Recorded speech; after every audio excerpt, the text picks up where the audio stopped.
Respeitável público, muito bom dia, muito boa tarde, muito boa noite. Hoje vamos falar sobre Homem-Aranha no Aranhaverso. Mas será que ele é tão bom quanto o filme original? Vem comigo. Mais uma vez, olá a todos vocês, eu me chamo Gustavo e hoje eu vou mostrar pra vocês o porquê que Homem-Aranha no Aranhaverso, pra mim, é um ótimo filme, mas ainda falta muitas coisas pra ele. Começando, eu vou começar logo pelo começo dos problemas, porque pra mim a parte técnica e a parte mais bonita é a coisa mais importante do filme.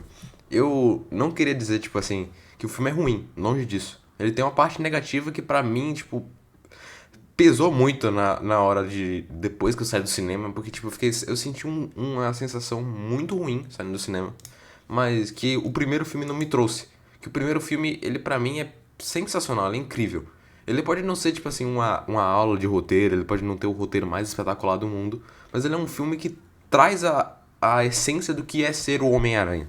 Ele traz uma parada muito foda, ele traz emoção, ele traz uma emoção muito grande. Ele traz sabe, um peso dramático, uma força muito forte. Que, na minha opinião, nesse filme, se perdeu um pouco. Não que eu acho que não tenha, sabe? Não acho que não que eu não ache que não tenha emoção. Tem bastante emoção. E é um filme que traz uma certa emoção, tem uma certa carga emocional. Mas é muito longe do primeiro filme, na minha visão. Ele cai muito nível nisso, nesse quesito.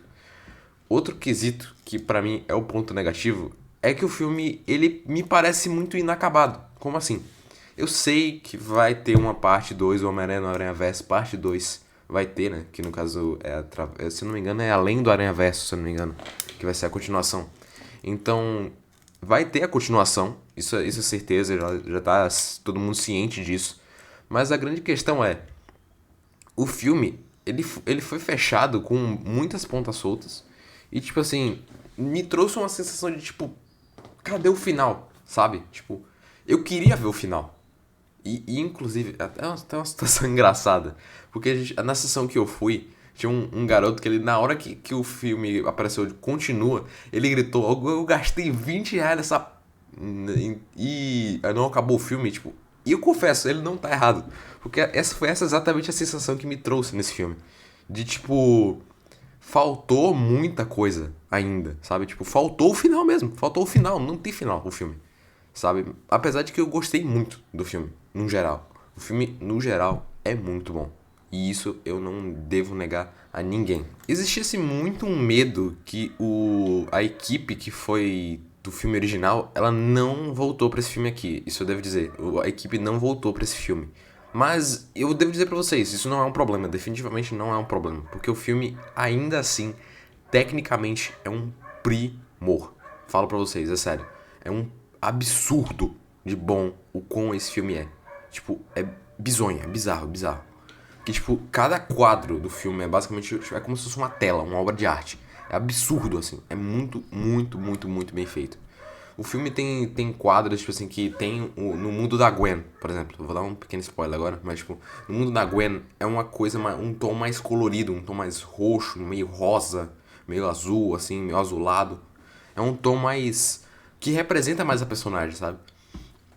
Do Miles, ele tem um traço mais urbano. O da Gwen também vale ressaltar que, tipo, o traço não é muito fixo, né? Tipo, às vezes parece que os personagens eles são feitos de tinta. Eu acho isso muito irado.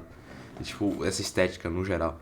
O mundo do Miles, por exemplo, o mundo do Miles ele é bem diferente dos outros Aranha-Versos, tipo, em vários sentidos. Ele, tipo, ele é bem mais normal, mas, tipo, ainda assim ele mantém aquela estética do cel shading, sabe? Que é muito foda do Homem-Aranha no Aranha-Verso. Tem também o universo do Homem-Aranha Índia, né? Que eu achei muito interessante a abordagem que eles deram pro personagem do Spider India. Achei até engraçado as piadocas que fizeram com ele. Eu gostei também, tipo, isso que é o interessante da Aranha-Verso, na verdade. Que, tipo, cada aranha ele tem a sua própria estética. Por mais que eles se encaixem em algumas, eles têm a própria estética, sabe? Eles têm o próprio jeito, eles têm os próprios raiozinhos, né? Do sensor aranha, né? Tipo, é diferente, muda tudo. E isso que é muito incrível. Eles conseguiram trazer características únicas pra zilhões de personagens. Tipo, é sério. Tem muito Homem-Aranha nesse filme. Se no outro já tinha bastante, nesse aqui tem pra caramba, velho. É muita coisa. É muito bicho. É muito Homem-Aranha. Tipo, mano, é sério. Eu vou dar um pequeno spoiler, mas tem um Homem-Aranha Tiranossauro Rex nesse filme. Tiranossauro Rex, vocês conseguem mencionar um negócio desse? Mas enfim, é basicamente isso. Eles conseguiram trazer a essência de cada personagem dentro do seu contexto, através da arte. E isso que eu acho muito lindo. Que eles conseguem fazer o personagem, tipo assim, a arte dele baseada no que ele é. Ou seja, tipo, nos sentimentos, no que ele age, do jeito que ele fala e etc. Isso é muito interessante pro personagem, pro filme, no caso. E isso, pra mim, é o ponto mais positivo do filme. É o ponto alto, assim, um ponto, tipo, ponto alto. E adentrando mais nos personagens, os personagens, eles são muito bem desenvolvidos. Eu gosto muito dos personagens, tipo... Eu acho que a estrutura do roteiro é um pouco confusa. Realmente, porque, tipo... Velho, eu me perdi totalmente, porque, tipo... Eu sei que filmes que fogem do padrão são muito bons, geralmente, né? Tem uma boa qualidade pra fazer isso, né? Os caras têm que ter culhão pra fazer um tipo de coisa, esse tipo de coisa, né? De mudar a estrutura de narrativa, mas a gente tá acostumado com aquela narrativa, né? Meio sisuda, né? De, tipo... Começo, que o começo é onde apresenta a situação, apresenta o problema, apresenta o herói, etc.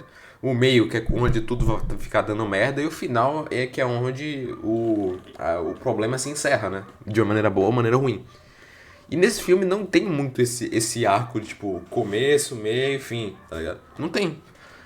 Justamente porque que acabei comentando anteriormente, o final, ele não tem um final, né? Ele não é completo, ou seja, tipo, vai ficar pra outro filme, etc. Mas, falando sobre os personagens são muito bem desenvolvidos nessa série, nessa história. Principalmente porque eles trazem a essência do que é o Homem-Aranha. E isso que é sensacional, porque cada um tem a sua vida e vidas humanas, sabe? Tipo, eles humanizam os personagens de uma maneira que eu acho espetacular, assim, tipo, sem dúvida nenhuma. Os personagens, eles são muito bem estabelecidos, tipo, cada um é nessa posição, assim. E, tipo, como eu falei, tem um personagem, por exemplo, que é o Homem-Aranha Punk, né? Que ele foi, inclusive, dublado pelo ator que fez o Corra. Eu vou colocar o nome dele aqui, provavelmente, porque eu esqueci agora, mas ele fez uma dublagem muito boa no personagem. Ele conseguiu trazer esse tom do personagem, mas a arte do personagem também conseguiu trazer muito da essência dele, sabe? Mano, que a arte dele ela meio, não fica meio fixa, né? Tipo, ela fica meio preto e branco ao redor dele. Justamente pra simbolizar essa parada que ele é meio rebelde, meio contra a política, por conta do universo dele, né? Que o Homem-Aranha Punk, se eu não me engano, ele é parte de uma rebelião contra os... Acho que, se eu não me engano, é o Rei do Crime, que ele é o prefeito de Nova York, o presidente de Nova York, eu não lembro exatamente. Mas é um universo bem, bem legal, bem irado. E aí, tipo, eles usam do rock, né? Tipo, ele é anarquista, etc. E, cara, é bem, bem irado, bem irado, bem irado como eles representaram esse personagem específico. Mas, mas aí tem outros, né? Tem vários. A Gwen, nesse filme, eu acho que, tipo assim, é meio estranho falar isso, mas a Gwen nesse filme, ela ganha muito protagonismo, que no outro ela, tipo assim, ela teve um certo protagonismo, né? Mas, tipo, nessa ela ganha um papel ainda maior, sabe? Do que lá no outro filme. E, tipo, ela, ela quase rouba o protagonismo. Sendo bem sincero pra vocês, ela quase rouba o protagonismo, na minha visão. Porque, tipo, tem muitos momentos com ela que, tipo, tem muito mais momentos com ela no filme, às vezes, sabe? O Miles, por exemplo, a gente começa o filme com ela. A gente começa descobrindo a Sociedade das Aranhas, né? Que é o que o Miguel O'Hara criou. A gente começa descobrindo, tipo... A gente começa vendo com ela logo no começo do filme. E aí depois que a gente passa pro Spot, né? Que é o Mancha, né? Que é o vilão do filme. Inclusive, falando sobre o Mancha, né? Que é o vilão, falando sobre vilão. Cara, eles conseguiram pegar um vilão, assim, série C do Homem-Aranha. Um vilão muito qualquer coisa. E adaptaram ele de uma maneira, assim, que eu achei magistral. O cara ficou tipo... Mano, é muito bom a maneira que eles fizeram aqui. Tipo, ficou muito melhor do que o original. Tipo, no original, se eu não me engano, ele fez parte ele fez parte do experimento do Rei do Crime, se não me engano. Foi do Rei do Crime também. E aí, só que eu não lembro exatamente o que aconteceu com ele no depois, mas eu lembro que ele não tem essa parada do multiverso. Tipo, eu lembro que ele ganha os poderes, né? Que ele fica com os buracos, etc. Mas, tipo assim, não tem nada a ver com o multiverso. Na verdade, ele tem a ver com, tipo, meio estranho, né? Porque, tipo, quando ele entra nos buracos, quando ele fica dentro dos próprios buracos, nos quadrinhos eles dizem que ele fica mais louco, né? E isso que é bizarro, é bem interessante dessa parte do personagem, mas eu gostei da adaptação que eles fizeram, né? De, tipo, de conectar o Mancha ao multiverso. Principalmente, né, porque ele era um cientista aleatório do Wilson Fisk. E aí o objetivo dele é basicamente ser o vilão foda, tá ligado? Tipo, ele quer destruir o Miles Morales, né? Ele quer ser o vilão foda. E, tipo, é muito foda como um filme satiriza esse tipo de coisa. O filme, ele pega e satiriza esse tipo de coisa. Isso é muito interessante, porque, tipo, ele é aquele vilão estereotipado, entre aspas, mas ele sabe que ele é meio, tá ligado? Meio tosco. Ele sabe que ele é meio tosco. Então, tipo, por isso que ele vai buscando ser mais poderoso. Pra poder se tornar um vilão um vilão maior pro Miles e, tipo, e destruir tudo que ele tem. E isso pra mim ficou muito bem feito no filme, tipo, eu acho que encaixou total o Mancha com a história. E assim, fez muito sentido pra narrativa no geral. Eu acho que, tipo assim, o vilão ficou muito bom, os personagens são muito bons. E tipo, pô, eu não tenho o que falar. O filme em parte técnica, tipo assim, em parte técnica no geral, ele é muito bom. Eu falei aqui do roteiro, né, que ele é meio confuso, mas assim, ele é bom, cara. Ele consegue entregar exatamente o que ele precisa entregar, o que ele se propõe a fazer, e ele entrega bem, sabe? Não é algo tipo assim, ah, é muito ruim o roteiro porque ele é muito confuso. Não, tipo, não tem isso. O filme é muito bom, mesmo com essas confusões, e apesar dos erros, né, apesar dos defeitos.